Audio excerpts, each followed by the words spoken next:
நினைச்சேன். இனிமே இந்த தப்பை செய்யக்கூடாதுன்னு புரிஞ்சுக்கிட்டேன். தவறு செய்ய மாட்டேன், மன்னிச்சிருங்க ஐயா அப்படின்னு கையெடுத்து கும்பிட்டேன். இப்ப இதுல என்ன ஆச்சரியம் தெரியுமா? அடுத்து வள்ளலார் சொன்னார், தம்பி நீ கும்பிடக்கூடாதுப்பா, நான் தான் ஒன்ன கும்பிடணும்னார். ஐயா எதுக்கு என்ன நீங்க கும்பிடலாமா? நான் ஒரு களவாணிப்பேன். இல்லப்பா, இவ்வளவு நாளா அந்த தோடி என் காதுல இருந்துச்சு, சரி நமக்கு தேவையோ என்று எண்ணி இருந்துட்டேன். இப்பதான் புரியுது, இதுவும் உனக்கு உதவாது என்று உணர்த்த வந்த கடவுளப்பா நீ. அதனால நான் ஒன்ன வணங்குறேன், நீ என்ன மன்னிச்சிருந்த. எவ்வளவு பெரிய அதான் விட்டு கொடுப்போம், கெட்டு போறதில்லை, கெட்டு போறவை விட்டு கொடுப்பதில்லை. உயர உயர பிறந்தாலும் ஊர்க்குருவி பிறந்தாகாது என்று ஒரு பழமொழி உண்டு.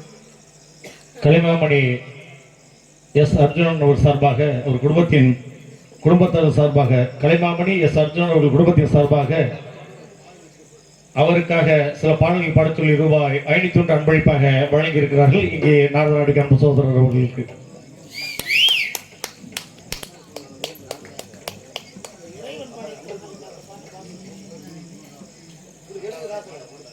அன்பளிப்புகள் வாரி வழங்கிய மரியாதைக்குரிய ஐயாவை சார்ந்த அத்தனை உறவினர்களுக்கும் நெஞ்சம் நிறைந்த நன்றிகளும் வணக்கங்களும். தெரிந்த பாடல்களை அவசியம் பாடுகிறேன்.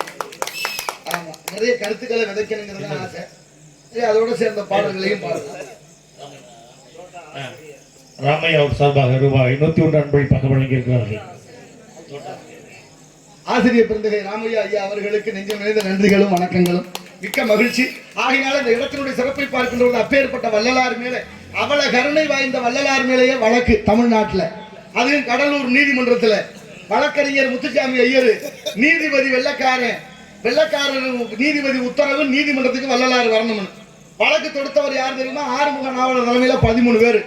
நானும் ரொம்ப நாளா படிச்சு பார்த்து என் வாத்தியார்ட்ட தான் கேட்கிறேன், வள்ளலார் அப்படி என்ன தப்பு பண்ணாரு, அவ்வளவு பெரிய தவறா செய்து விட்டார், அவர் மேல வழக்கு தொடுக்கிற அளவுக்கு தமிழ்நாட்டில் இருந்த மலையப்புறம் உடைச்சி மண்ணா வித்தாரா, இல்ல மரங்களை தான் வெட்டி வித்தாரா, ஆத்து மண்ணள்ளி வித்தாரான்னு கேட்டா அதை செஞ்ச முறை வெள்ளையும் சொல்லி மாத்திடுறேன் மரியாதையோட.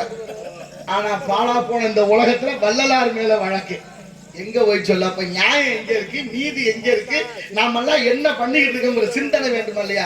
ஆனால் காரணம் இப்பதான் கொஞ்ச நாளைக்கு முன்னால கேரளா வயநாடு நிலச்சரிவு 1 மணிக்கு ஆரம்பிச்சு விடிய காலம் 3 மணிக்குள்ள 3 கிராமத்துல காலி முடிஞ்சு சொல்லி முடிஞ்சு வச்சு 3 கிராமத்துல எத்தனை பேர் இறந்தார்கள் என்று இன்னைக்கு வரைக்கும் தெரியல. அவ்வளவு பெரிய துரோக சம்பவத்துக்குள்ள ஒரு நெகிழ்ச்சியான சம்பவம் தெரியுமா உங்களுக்கு? நெகிழ்ச்சியான சம்பவம். அந்த இரவுக்குள்ள ஒரு மூதாட்டி தன் பேத்தியை தூக்கிட்டு தப்பிச்சு போயிடலாம்னு ஓடுறான். அப்படி தப்பிச்சு போலான்னு போற போது ஒரு தேயிலை தோட்டத்துக்குள்ள போயாச்சு.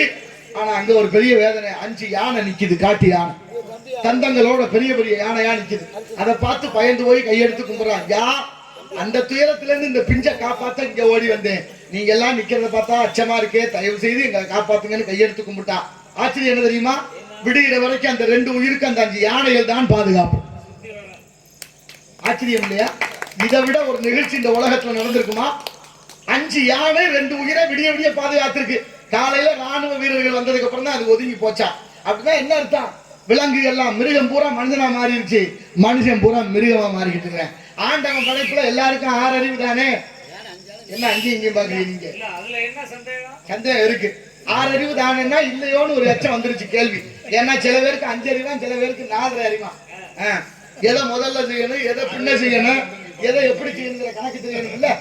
அப்ப சில பேருக்கு 5 அறிவு. ஏன் மாவு மாக்களும் ஐயறிவினவே என்பது தொல்காப்பியம். கம்பரே பாடுறாரு மக்களும் விலங்கு ஒண்ணுன்னு. நீங்க ரொம்ப வேண்டாம், யார் வீட்டுல போய் கேட்டு பாருங்க, ஏமா உங்க வீட்டுக்காரங்க அதை அங்கிட்டு தான் தெரியும், அப்புறம் வரும் கோபத்துல சொல்றாங்க இல்லையா? தெரிஞ்சிருச்சா இப்ப? அதனால சொல்றேன், மனிதனுக்கு எல்லாம் தெரியுது, தெரிஞ்சிருந்து என்ன செய்யறது? மனிதன் எல்லாம் தெரிந்து கொண்டான். ஆசிரியர் பெருந்தகை அர்ச்சன சார் பாட்டு பாடுவாங்க, ஏதாவது நானும் பாடு. மனிதன் எல்லாம் தெரிந்து கொண்டான், வாழுவதை புரிந்து கொண்டான், இருந்த போது மனிதனுக்கு ஒன்று மட்டும் தெரியவில்லை.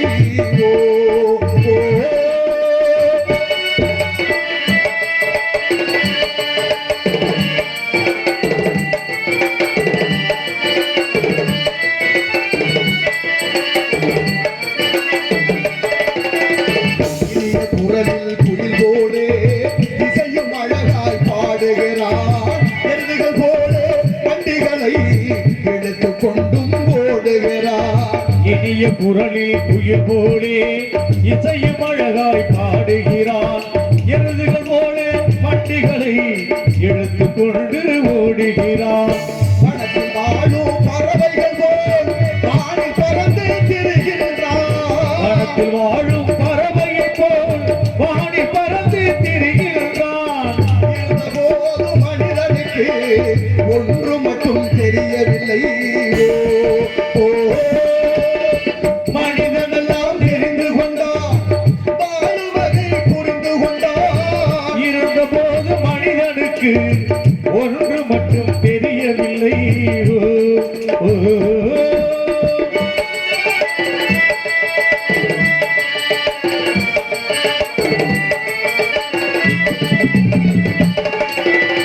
உள்ள பாம்பின் கொடுமிசத்தை சொல்லிக் கொடுக்க தெரிந்து கொண்டான். உள்ள நரிவோல் தந்திரத்தால் குடியை கெடுக்க புரிந்து கொண்டான். கொள்ளு பாம்பின் கொடுவிசத்தை சொல்லிக் கொடுக்க தெரிந்து கொண்டான். உள்ள நரிபோல் தந்திரத்தால் முடியை கெடுக்க புரிந்து கொண்டான். வெள்ளி பணத்தால் மற்றவரை விலைக்கு வாங்க தெரிந்து கொண்டான். வெள்ளி பணத்தால் மற்றவரை விலைக்கு வாங்க தெரிந்து கொண்டான். இருந்தபோது மனிதனுக்கு ஒன்று மட்டும் தெரியவில்லை. ஓ, ஓ, மனிதனெல்லாம் தெரிந்து கொண்டான். வாழுவதை புரிந்து கொண்டான். இருந்த போது மனிதனுக்கு ஒன்று மட்டும் வாழ மட்டும் மனிதனுக்கு தெரியவில்லை. ஓ, ஓ, ஓ. நன்றி நன்றி நன்றி நன்றி. இப்படியாக இந்த இடத்தினுடைய சிறப்புகளை பார்க்கின்ற பொழுது அத்தனையும் நமக்காக முன்னோர்கள் இட்டுச் சென்றார்கள். அத்தனை காவியங்கள், இலக்கியங்கள், இதிகாசங்கள், புராணங்கள். வேதம் புரியாதுன்னா புராணத்தை வகுத்தார்கள். புராணமும் புரியாதுன்னா இதிகாசத்தை வகுத்தார்கள். இதிகாசம் புரியாதுன்னா இலக்கியங்களை கொண்டு வந்தார்கள். இலக்கியங்களும் புரியுதோ புரியுதோ உரைநடையில செயல் நடையில இருந்ததை மாத்தி நிறைய கதைகளை நமக்கு பாட புத்தகத்துல வச்சாங்க. இன்னைக்கு அதெல்லாம் படிச்சுக்கிட்டு இருக்கிறோம். இருக்கான்னா இல்ல. யாமறிந்த மொழிகளிலே தமிழ் மொழி போல் இனிதாவது எங்கும் காணோம் என்றார் எட்டயபுரத்து முண்டாசி கவிஞன் மீசை கவிஞன் பாரதி. இங்க பாருங்க, பொண்ணு எடுத்தவங்க பொண்ணு கொடுத்தவங்க எப்படி கூப்பிடுறாங்க பார்த்தோன்னே. சம்பந்தி சம்பந்தி. சம்பந்தி. ஆமா சம்பந்தினா அவரும் ஜோறு தின்னுட்டு போறாரு. இந்த ஊருக்கு எங்க ஊருக்கு ஒரு தொடர்பு இருக்கு தெரியுமா உங்களுக்கு? எப்படி? வீரமங்கலத்துல தான் பொண்ணு எடுத்திருக்கிறாங்க ஐயா அர்ச்சனா சார். கல்யாணம் பண்ண பொண்ணு எங்க ஊர்ல பிறந்தது. எத்தனை பேருக்கு தெரியும்? இந்திராணி, வசந்தா, அவங்க தங்கச்சி மஞ்சுளா. எங்க ஊர் இல்லையா வீரமங்கலம். அந்த வகையில் ஏதோ ஒரு தொடர்பு இருந்திருக்கும் போல இறைவன் திரும்ப கூட்டியாந்து வச்சுட்டாரு. அதுக்கு சக்திவேல் ஐயா, பூசாரி ஐயா 2 பேர் தேடி வந்து என்கிட்ட பெரிய பெரிய பொறுப்பை என்னோட ஒப்படைச்சிருக்காங்க. ஏதோ சிறு சிறு பிரச்சனைகள் தவறுகள் இருந்தாலும் எல்லாரும் பொறுத்தவர்களும் அப்படி நல்ல விஷயங்களாக. அப்ப சம்பந்தின்னு கூப்பிட்டோமா? சம்பந்திங்கிற வார்த்தை உச்சரிப்பு தப்பு. எப்படி? சம்முனா நல்ல மந்தினா குரங்கு, வாங்க நல்ல குரங்குங்கிறான். அவரும் ஆமா குரங்குன்னு சோறு தின்னுட்டு போறாரு. அப்படி சொல்ல அப்படி சொல்லக்கூடாது. எப்படி சொல்லணும்? சம்முனா நல்ல, பந்தினா உறவு, வாங்க நல்ல உறவு. சம்பந்தின்னு சொல்றோம். தாமதமா வந்தா என்ன சொல்றோம்? லேட்டு. லேட்டுங்கிற வார்த்தை ஆங்கிலம் தானே. ஆமா. லேட்டுங்கிற வார்த்தைக்கு அர்த்தம் என்ன? அவுட். அவரு போட்டாரு அதுக்கு பணக்கம். லேட்டு லேட்டுனா இறந்தவர்களை சொல்லும். சரி, இறந்தவர்களுக்கு தான் லேட்டுன்னு சொல்றான். பெரிய கொடுமை. நம்மள 78 ஆண்டு சுதந்திர இந்தியாவுல இன்னைக்கு வரைக்கும் பாமரர்களாகவே வைத்திருக்கிறார்கள். பாமர மக்கள் கூட தெரியாம லேட்டுன்னு சொல்லலாம். ஆனா இந்த நாட்டுல உயர்ந்த பதவியில் இருக்கிற அதிகாரி உள்பட லேட்டுங்கிற. எவ்வளவு பெரிய கொடுமை. அப்படின்னா என்ன அர்த்தம்? தமிழை நல்லா வளர்த்துருக்காங்கன்னு அர்த்தம். வேற என்னத்த சொல்லணும்? நேரத்தை கடந்து வந்துட்டேன்னு சொல்லலாம். அதுதான் வள்ளுவர் கூட 133 அதிகாரத்துல ஒரு அதிகாரம் காலம் அறிதல்னு வச்சார். அறிதல். எவ்வளவு காலம் நேரம் மனிதனுக்கு முக்கியம். காலத்தை நேரத்தையும் யார் மதிக்கலையோ கால நேரம் அவர்களை மதிக்காது. மணிக்கூண்டுகள் அங்கங்க பேருந்து நிலையங்கள்ல மணிக்கூண்டு கட்டி வச்சாங்க. ஏன் தெரியுமா? அந்த காலத்தை நேரத்தை மதிச்சு வாழணுமேனு. ஒரு வினாடியில ஓடி போற பேருந்தை பிடிக்க முடியலன்னா அவருக்கு தெரியும் அந்த வேதனை. ஒரு வினாடியில செய்ய வேண்டிய வேலை தவறுதலாக போச்சுன்னா முகூர்த்த நேரம் குறிக்கிறோம்ல அத்தனைக்கும். அப்ப காலமும் நேரமும் எவ்வளவு முக்கியம் என்று முன்னோர்கள் சொன்னார்கள். இப்ப அதெல்லாம் இல்ல. மாமன் வீட்டுல பார்க்க வச்சு மாமனார் சொல்லி பத்திரிக்கை அடிச்சு முகூர்த்த தேதி குறிச்சு முகூர்த்த நேரத்தையும் குறிச்சு தாய் தப்ப பொண்ணு உள்ள வச்சுக்கிட்டு பதறிக்கிட்டு நிப்பா. மாமங்கார் வருவார் முகூர்த்த நேரம் முடிகிற நேரத்துக்கு. பாத்திருக்கீங்களா? விடு என்ன பண்ணுது? ஏன்னா அதுக்கெல்லாம் காரணம் யாரு? இந்த நாட்டுல கடவுள் இல்லைன்னு ஒரு கோஷ்டி, கடவுள் இருக்கிறாருன்னு ஒரு கோஷ்டி. 2 கோஷ்டியும் கூட நம்பிடலாம் போல இருக்கு. இடையில கடவுள் நான் தானே கிளம்பிட்டான் பல பேர். அதனாலதான் இந்த நாடு இந்த கதிக்காகி போச்சு. ஆமா வடநாட்டு போச்சா இல்லையா? வடநாட்டுல ஒரு சாமியாரை பார்க்க போறேன்னு போய் 160 பேர் செத்து போனாங்க. எவ்வளவு கொடுமை இதெல்லாம்! இதெல்லாம் என்ன நடக்குது, ஏன் நடக்குது, அதை பத்தி ஏதாவது சிந்தனை? அப்பேற்பட்ட தமிழ்நாடு உயர்ந்த நாடு, உயர்ந்த மொழி, உயர்ந்த சிந்தனை. யாதும் ஊரே யாவரும் கேளு தீதும் நன்றும் பிரதர வாரா என்றார் கணியன் பூங்குன்றனார். எந்த ஊரு?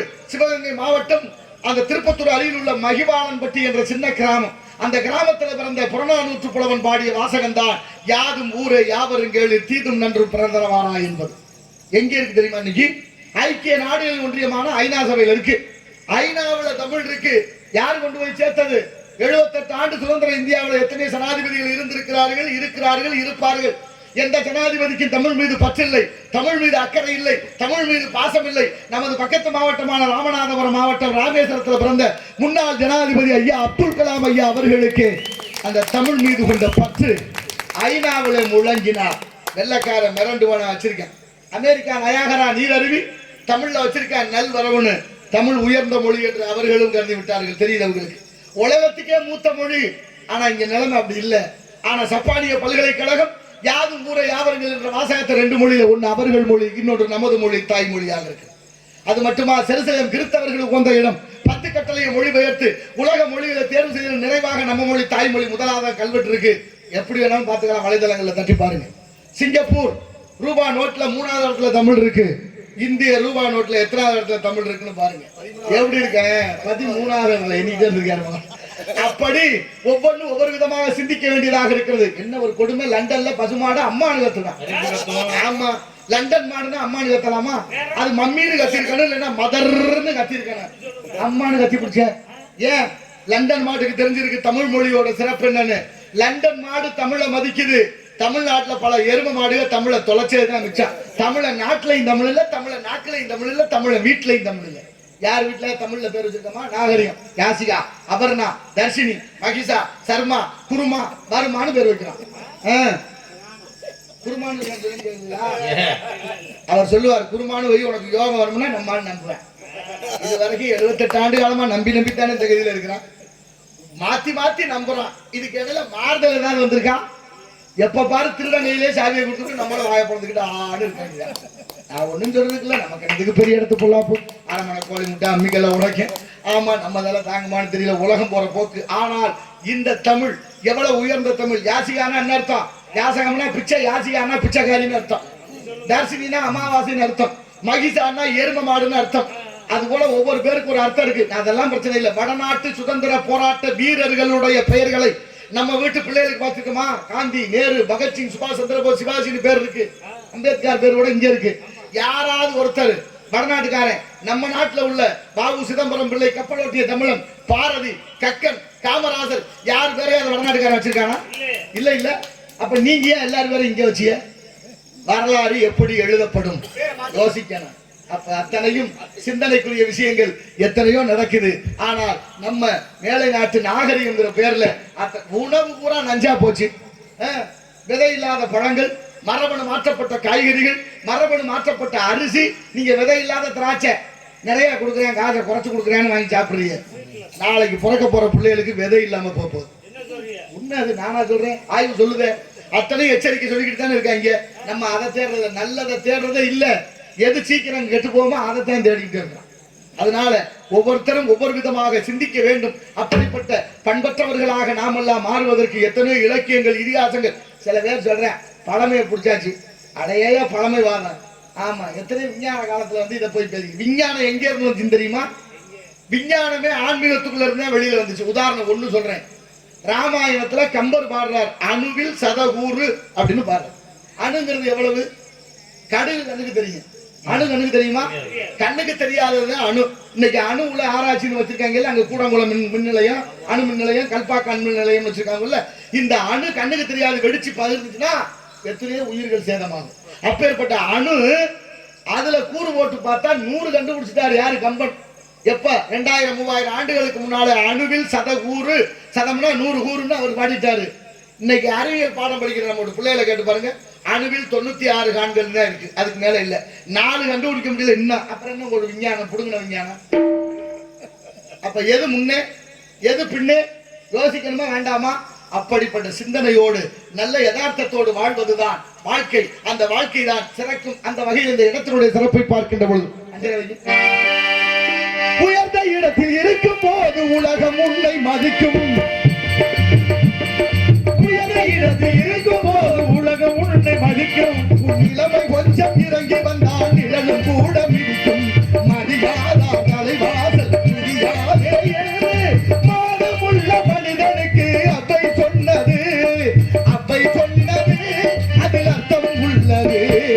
பரமசிவன் கழுத்தில் இருந்து பாம்பு கேட்டது கருடா சௌக்கியமா.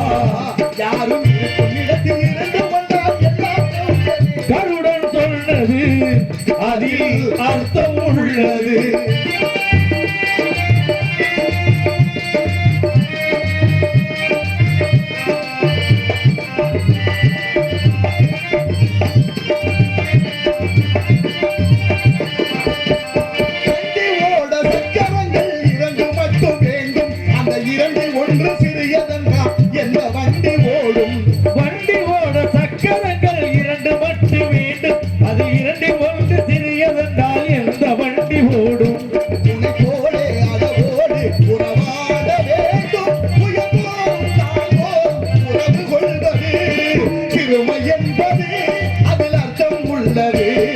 பரமசிவன் கழுத்தில் இருந்து பாம்பு கேட்டது கருடா சௌக்கியமா. யாரும் இருக்கும் இடத்தில் இருந்து கொண்டால் எல்லாம் சௌக்கியமே. கருடன் சொன்னது அதில் அர்த்தம் உள்ளது.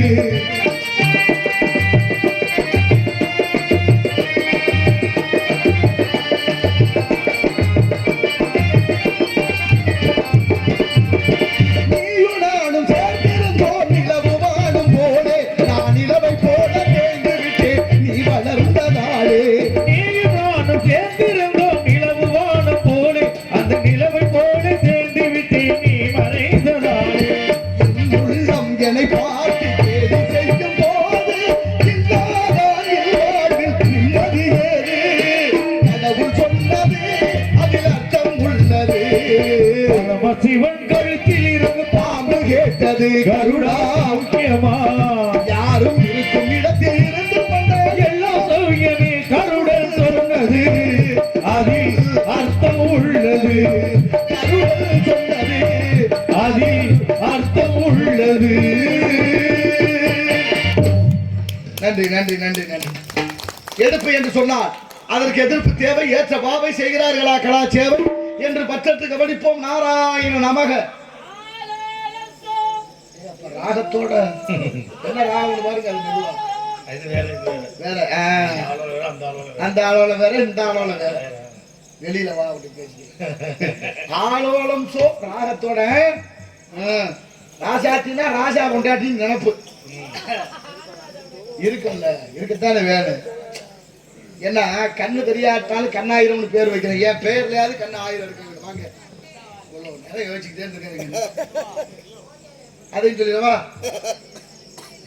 பாடிடுவான். நீங்க சொன்ன ரெண்டையும் சொல்லிடுறேன். ஒண்ணு இன்னும் வேற என்ன விருப்பங்கள் இருக்கு அத்தனையும் சொல்லியிருக்கேன். அண்ணன் சக்திவேல் அண்ணா அவர்கள் ரூபாய் 101 வழங்கி இருக்கிறார்கள். அக்கா மனம் தங்கச்சி மனம் கதையை சொல்லி ஐயா கேப்டன் பிரபாகரன் விஜயகாந்த் ஐயாவுடைய ஒரு பாடுமாறு கேட்டுக்கிறார். நன்றி நன்றி நன்றி.